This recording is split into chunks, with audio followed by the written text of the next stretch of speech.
Exposition Charivari, le sens de la fête. La créativité des chars fleuris.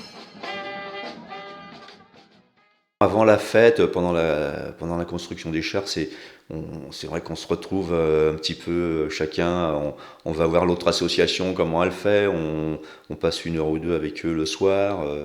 Ça, c'est des moments forts qui marquent les moments de la fête, hein. Et au fur et à mesure qu'on construit, on change, c'est un peu la fierté de dire tiens, on va faire comme ça, puis non, on va faire autrement parce que ça sera plus beau. Un mois avant, on commençait à rassembler tout le matériel qu'on avait besoin, à bricoler des accessoires, des maisons, un peu de tout. On communique auprès des habitants et des enfants au niveau des écoles notre souhait de participer à Charivari avec un char, avec la thématique qui est proposée. On soumet un peu quelques idées en invitant les familles à venir avec les enfants, alors sous les idées de préparation du char ou de décoration. On définit plusieurs étapes. Alors il y a l'étape décoration du char propre, il y a l'étape au niveau des costumes, ceux qui veulent participer aux costumes. Et après, tout ça s'organise avec des ateliers les mercredis après-midi. Tout le monde, enfin même les petits, on essaie de leur donner de la peinture ou des trucs comme ça pour participer au char. On dessine beaucoup.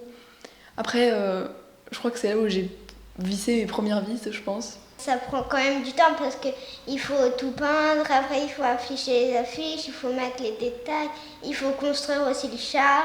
Alors moi, je suis pas très adroite de mes mains, donc je suis beaucoup au rangement. Et puis si, je fais quand même un peu de peinture.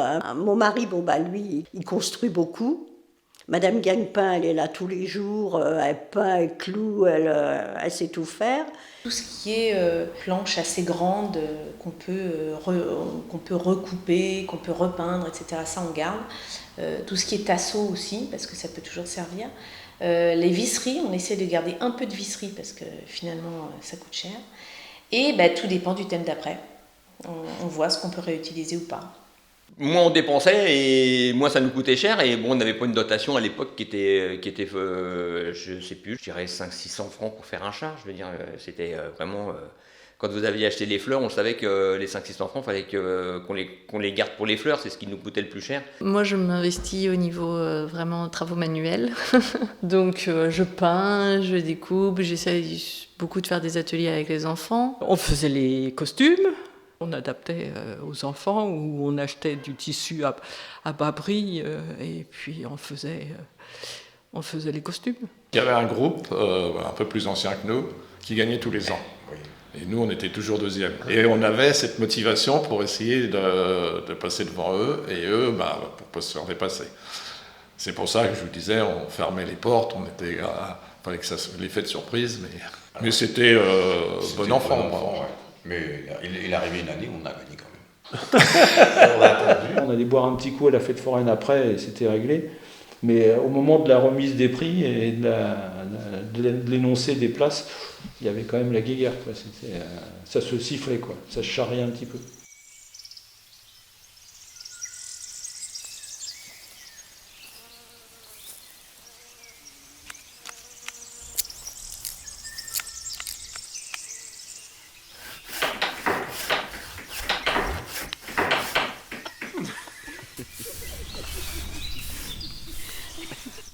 Donc le samedi, toute la journée, on pique les fleurs, parce qu'il faut piquer toutes les fleurs dans le grillage. Donc là, tout le monde...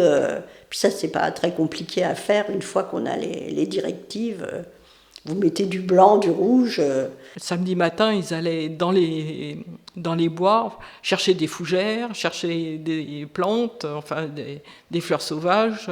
Les chars ont été un grand vecteur de rencontres amoureuses et de création de couples. Et d'ailleurs, vous avez rencontré plein de gens qui ont eu le coup de foudre et la rencontre amoureuse pendant les chars. On allait couper les fougères dans la forêt de l'Autil, et puis souvent c'est là où on invitait des gens, et puis des fois, il y en a qui restent dans les fougères, c'était le moment où on concrétisait en fait.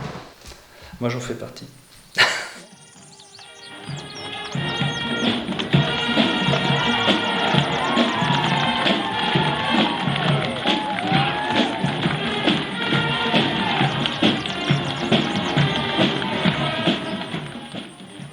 Le plus important, c'est l'ambiance, quoi.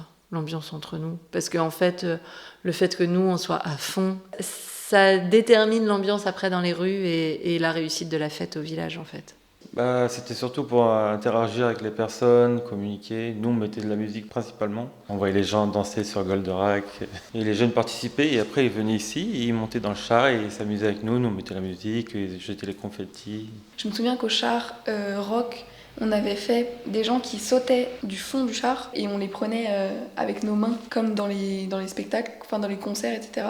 On fait la fête, tout ça, on peut danser, on écoute la musique, tout ça. La bataille finale où tout le monde arrache des cœurs de fleurs et se les lance, c'est quand même très sympa parce que tu as des personnes de toute génération qui s'essayent à se viser et à se lancer des fleurs. Je pense qu'il y a une grande partie du public qui vient pour ça aussi. Nous, avec nos fleurs, dès qu'on voyait une fenêtre ouverte, le gars qui a laissé sa voiture ouverte avec la fenêtre ouverte, il avait très vite fait compris qu'il fallait la fermer parce que sinon, sa voiture était remplie de confettis et de dahlias. Alors on fait une bataille de fleurs, pas pour jeter les fleurs ou pour quoi que ce soit, hein. C'est juste pour éviter de ramener trop de bordel ou que c'est qu'on a fait le char. La Niolls, ça a commencé dans les années 90. Parce que il y a beaucoup de familles anciennes ici qui avaient le droit de ce qu'on appelait le droit de bouillir. Et donc ils avaient des stocks de bouteilles de gnôle. Et quand on passait, ils offraient un petit verre à tout le défilé, quoi. Tout le monde essaye de montrer le meilleur produit de l'année. C'est encore des choses qui ancrent la fête au village, quoi. Hein, c'est encore des trucs bien villageois, ça, l'agneau. Vous voyez pas ça partout, quoi.